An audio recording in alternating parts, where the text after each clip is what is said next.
निवडणुकीतून एक धक्कादायक प्रकार समोर आला. कोल्हापूरच्या शाहूवाडी तालुक्यातील नारकोळी पोलिसांच्या तक्रारीमुळे हा प्रकार उघडला गेला आणि आरोपीला बेड्या ठोकण्यात आल्या. अनैतिक संबंधातून गळावून हत्या केली. चंद्रा तालुक्यातील कोरडा गावातल्या मेळघाटात जलजीवन मिशनच्या खड्ड्यात पडून जलजीवन मिशन पाईपलाईन टाकण्यासाठी खड्डे करण्यात आले होते. मात्र पावसाळ्याच्या दिवसांमध्ये खड्ड्यात पाणी साचलं. दरम्यान खड्ड्यात मृत्यू झाला.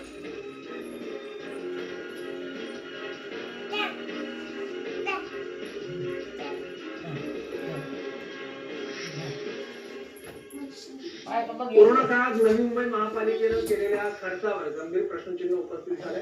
माहितीच्या अधिकारातून समोर आलेल्या माहितीनुसार 6 विभागांना खर्चासाठी देण्यात आलेल्या तब्बल 230 कोटी रुपयांपैकी केवळ 55 कोटी रुपयांचाच हिशोब प्रशासनाने दिल्याचा आरोप करण्यात आला.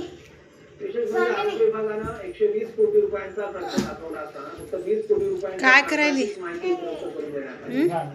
कोरोना काळात उभारण्यात आलेली केंद्र, खरेदी केलेलं साहित्य आणि त्याची विल्हेवाट यावरही प्रश्न उपस्थित होत आहे. तुला येत असते रिबन बांधायला. चौकशी करून जबाबदारी निश्चित करण्याची मागणी आता जोर धरते आहे. स्वामिनी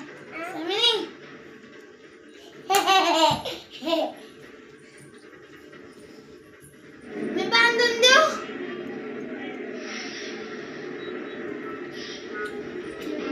वाशिमच्या कारंजा गावातील आठवडी बाजारात चिखल साचलाय. नागरिकांना यात असलेल्या चिखलामुळे गैरसोयीचा सामना करावा लागतो. 52 गावातील नागरिक या बाजारपेठेत खरेदीसाठी येत असले तरी मूलभूत सुविधांचा अभाव आहे.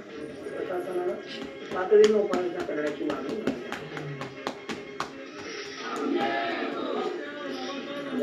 भास्कर आता भास्कर बास भास्कर आता स्वामिनी चल आता काय काय करत चल. 10:30 वाजले झालं नाही अजून. संभाजीनगर राष्ट्रीय महामार्गावर नदीवरील चुना पूल जीर्ण झालाय. डांबरीकरण उघडलं. पुलावर धोकाही वाढतोय. त्यामुळे नागरिकांनी नाराजी व्यक्त केली आहे. दरम्यान या पुलाची बंद करते विजवते बास करते का.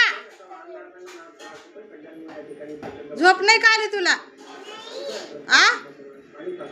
झोप नाही आली. मी जाऊ का झोपायला.